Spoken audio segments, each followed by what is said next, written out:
Assalamualaikum warahmatullahi wabarakatuh. Halo semuanya, perkenalkan nama saya Clara Tunisa dari program Studi Sosiologi Angkatan 2022 dengan NPM 17071000025 yang pada video kali ini akan membahas atau mereview ulang video yang telah diberikan sebagai bentuk pemenuhan nilai UTS Psikologi Sosial. Di video pertama, saya akan membahas tentang video pembelajaran sosial marketing atau pengantar definisi kajian 4 perubahan perilaku utama. Pada video ini berisikan penjelasan mengenai 4 jenis perilaku yang diharapkan atau dilakukan secara sukarela oleh target sasaran dari program pemasaran sosial. Masuk ke dalam definisi pemasaran sosial dari Philip Kotler, Roberto, dan Nancy Lee. Kotler dan Roberto seperti yang dikutip oleh Ruslan pada 1998 di halaman 253 dalam bukunya menyatakan bahwasannya pemasaran sosial adalah strategi untuk mengubah perilaku yang mengkombinasikan elemen-elemen terbaik pendekatan tradisional dan perubahan sosial dalam sebuah kerangka karya perencanaan dan pelaksanaan terintegrasi serta memanfaatkan kemajuan teknologi komunikasi dan keterampilan pemasaran itu sendiri. Dan dalam buku Social Marketing Improving the Quality of Life bersama Philip Kotler dan Nancy Lee memberikan definisi yang lebih lengkap. Mereka mendefinisikan pemasaran sosial sebagai proses perencanaan dan pelaksanaan program atau perilaku yang menciptakan pertukaran yang berkepanjangan dalam menilai, memahami, menarik, menyediakan nilai, dan mempertahankan target pasar yang telah didefinisikan secara sosial. Tujuan pemasaran sosial adalah untuk meningkatkan kesejahteraan masyarakat atau individu itu sendiri. Lalu, pemasaran sosial ini diartikan juga sebagai aktivitas pemasaran di mana individu atau sekelompok orang menjual perilakunya sebagai bentuk tawaran atau ajakan untuk mengubah perilakunya. Oke, selanjutnya kita akan membahas jenis perilaku yang bisa mewujudkan pemasaran sosial. Jadi, ada 4 jenis perilaku yang bisa mewujudkan pemasaran sosial tersebut. Yang pertama, accept new behavior atau menerima perilaku baru. Ini merujuk pada individu atau kelompok yang mengadopsi perilaku yang sebelumnya tidak mereka tunjukkan atau tidak mereka lakukan. Ini bisa menjadi perubahan positif ketika orang-orang menerima kebiasaan atau tindakan baru yang bermanfaat bagi mereka atau masyarakat. Misalnya, seseorang mungkin mulai mendaur ulang untuk membantu kesejahteraan lingkungan. Yang kedua, reject potential behavior, di mana kegiatan ini adalah menolak perilaku yang berpotensial membawa perubahan yang negatif atau dampaknya negatif gitu. Dalam konteks ini, menolak perilaku potensial berarti memutuskan untuk tidak terlibat dalam perilaku yang sedang dipertimbangkan.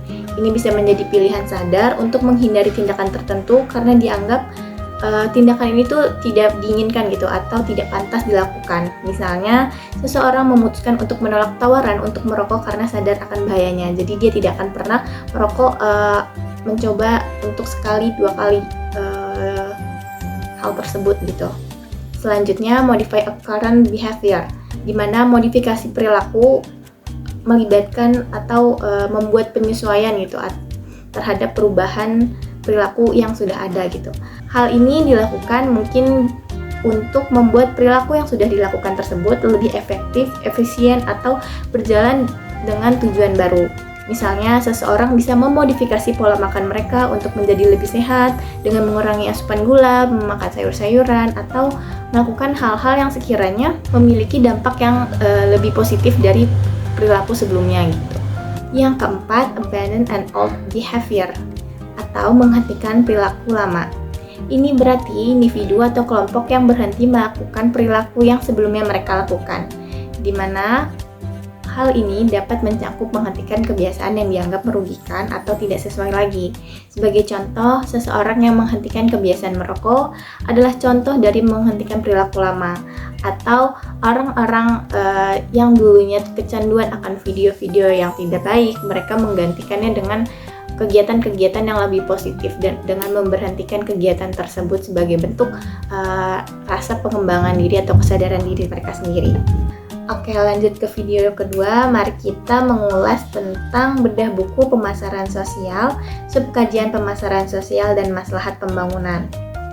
Oke, jadi secara umum Social marketing merupakan upaya untuk membangun perilaku yang baru, di mana perilaku ini lebih positif, atau dalam kata lain, pemasaran sosial ini mendorong terciptanya perilaku positif yang memiliki dampak tepat sasaran pada masyarakat yang tersebar luas dan merata.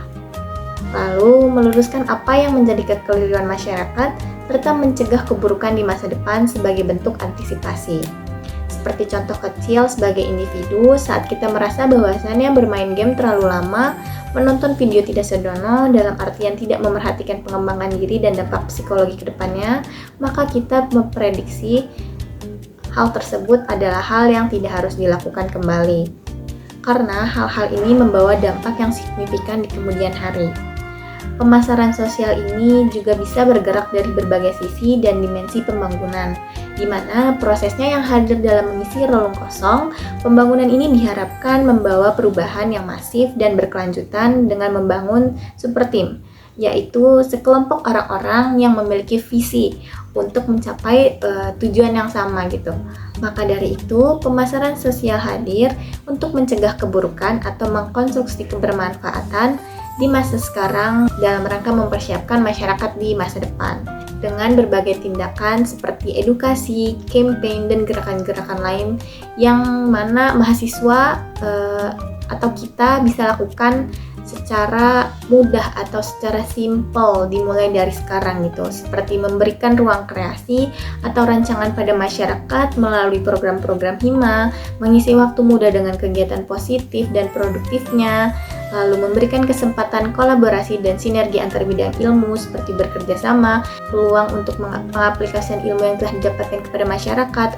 Dalam artian kita bisa memberikan edukasi secara langsung atau secara digital kepada masyarakat tentang pengetahuan yang kita miliki sebagai bentuk persiapan di masa depan, lalu mendorong literasi dan teknologi pada kegiatan-kegiatan yang positif bermanfaat untuk masyarakat itu sendiri.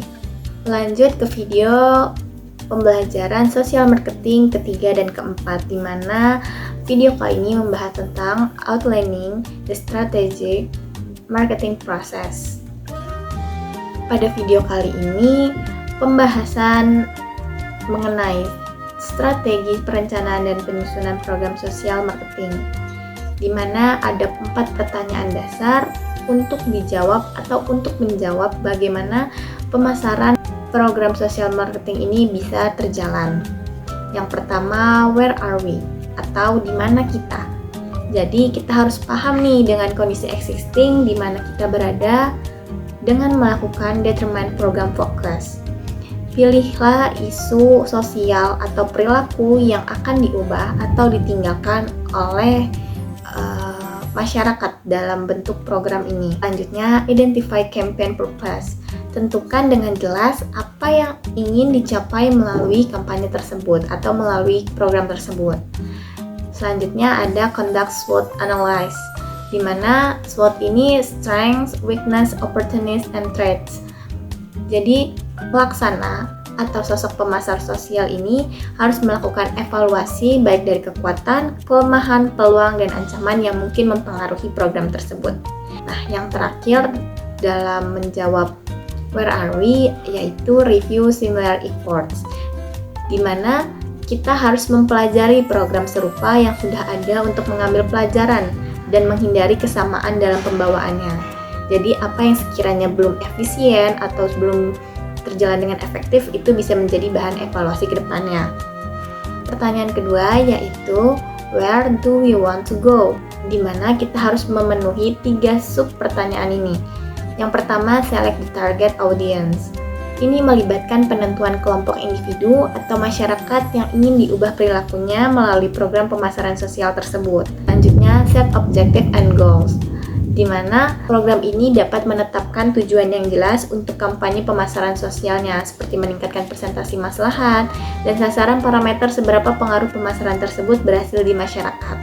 Selanjutnya, ada analyze target audience and the competitors, di mana pemahaman mendalam tentang nilai-nilai, preferensi, serta faktor-faktor yang mempengaruhi perilaku target audience ini menjadi fokus penting juga oleh pelaksana pemasaran sosial. Pertanyaan ketiga yaitu how will we get there?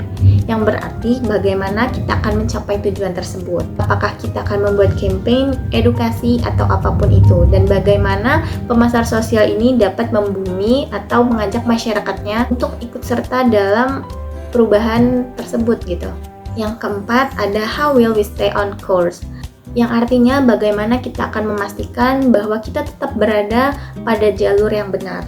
Maka dari itu diperlukan program evaluasi dan pemantauan yang berkelanjutan selama program ini berjalan, sehingga kita dapat memastikan langkah demi langkah program ini mencapai sasaran yang tepat dan yang telah ditetapkan, serta tidak terjerumus ke arah yang berbeda, yang dapat menghambat pencapaian tujuan kita untuk mempersiapkan masyarakat di masa depan.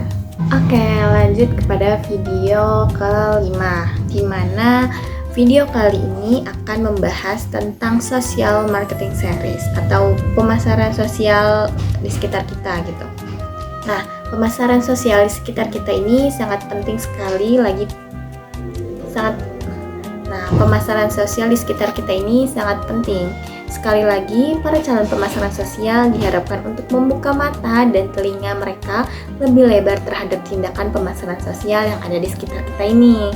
Jadi, ini penting karena dari sinilah kita mendapatkan inspirasi yang berharga untuk membangun aksi-aksi pemasaran sosial yang lebih bermanfaat dan memiliki dampak sosial yang positif pada masyarakat.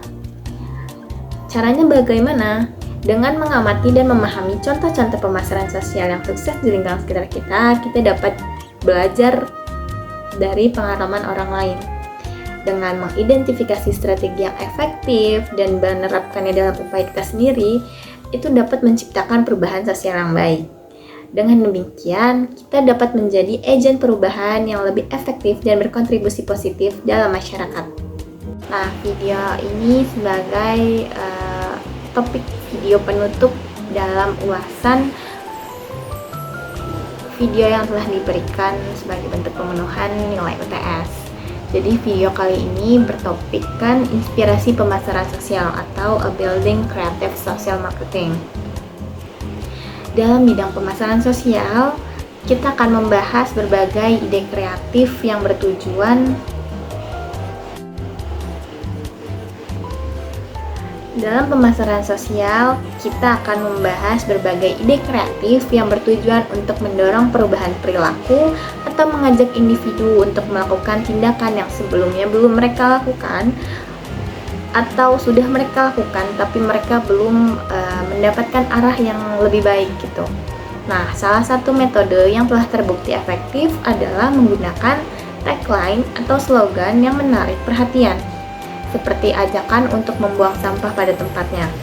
Dengan kata-kata yang mudah dimengerti atau komunikatif, diharapkan tagline tersebut memiliki kekuatan untuk mendorong tindakan positif dalam masyarakat. Selain tagline, pesan-pesan yang kuat juga dapat ditingkatkan melalui penggunaan gambar-gambar atau simbol-simbol yang memiliki daya tarik visual yang kuat. Pendekatan ini bertujuan agar pesan yang ingin disampaikan dapat dengan mudah dan cepat dipahami. Bahkan, tanpa perlu membaca teks yang terkait terlebih dahulu, kita sudah paham akan gambar-gambar tersebut karena representatif dari kata-kata yang mau disampaikan gitu. Nah, sebagai contoh, daripada kita menggunakan ajakan yang sifatnya represif, kita dapat mengganti dengan kata-kata yang lebih enak didengar di telinga dan bentuknya itu persuasif gitu. Contohnya, jika kamu terus membuang sampah sembarangan, tindakanmu akan memberikan contoh kepada orang lain. Selain itu, visualisasi yang efektif juga dapat memainkan peran penting. Misalnya, dengan menunjukkan perbedaan yang signifikan dalam penyebaran penyakit ketika seorang menggunakan masker dibandingkan ketika mereka tidak menggunakannya atau tidak melakukannya, atau saat orang tersebut merokok dan tidak merokok. Terus bagaimana ciri-ciri atau penggambaran seseorang dilakukan sebagai bentuk memberitahu orang yang makan 4 sehat 5 sempurna dan tidak gitu, atau orang yang tidurnya cukup atau tidak, itu bisa jadi contoh gitu sebagai inspirasi pemasaran sosial. Nah, dengan menggunakan gambar-gambar sederhana namun berkesan, kita dapat mendorong perubahan perilaku sesuai dengan tujuan yang diinginkan gitu dengan cepat. Atau dalam contoh lainnya, jadi dalam upaya untuk menginspirasi perubahan perilaku yang lebih positif dalam masyarakat, pemasaran sosial ini sering mengandalkan ajakan dan visualisasi yang kuat. Sebagai contoh, ajakan mengurangi penggunaan plastik gitu, dengan tagline atau pesan yang terkandung di poster atau visualisasi yang akan kita buat, menjadikan ajakan gitu untuk masyarakat lebih paham gitu apa yang menjadi pembeda atau apa yang menjadi dampak jika mereka melakukan hal tersebut. Semua ini mengilustrasikan bagaimana pesan-pesan kreatif dan visualisasi yang kuat dapat membantu memotivasi individu untuk mengubah perilaku mereka demi kebaikan masyarakat dan lingkungan. Pesan-pesan ini dapat dikemas secara digital mengingat kita sedang dalam era digitalisasi di mana teknologi hadir sebagai disrupsi peradaban. Sebagai masyarakat digital, kita juga perlu nih sadar bahwasannya perlu penyesuaian-penyesuaian di dalamnya. Jadi dalam penyampaiannya itu lebih efektif. Selama perjalanan video ini, kita bisa menyadari bahwasannya pemasaran sosial ini terkait erat dengan kreativitas, bagaimana program itu dijalankan, dan bagaimana penjalan program dapat mengaktualisasikan programnya di masyarakat demi membangun atau mengkonstruksikan kesejahteraan di kemudian hari gitu. Oleh karena itu, inspirasi-inspirasi yang dapat kita temukan di sekitar kita bisa menjadi sumber ide untuk menciptakan perubahan perilaku yang lebih positif dengan tujuan yang luas atau lebih spesifik dan merata. Dengan sentuhan kreativitas juga dan pesan yang menarik, kita memiliki potensi untuk membantu masyarakat mengadopsi perilaku yang akan kita bawakan itu dengan lebih baik untuk mencapai perubahan yang diharapkan. Demikian hal yang bisa saya sampaikan, kurang lebihnya mohon maaf. Assalamualaikum warahmatullahi wabarakatuh. Bye-bye.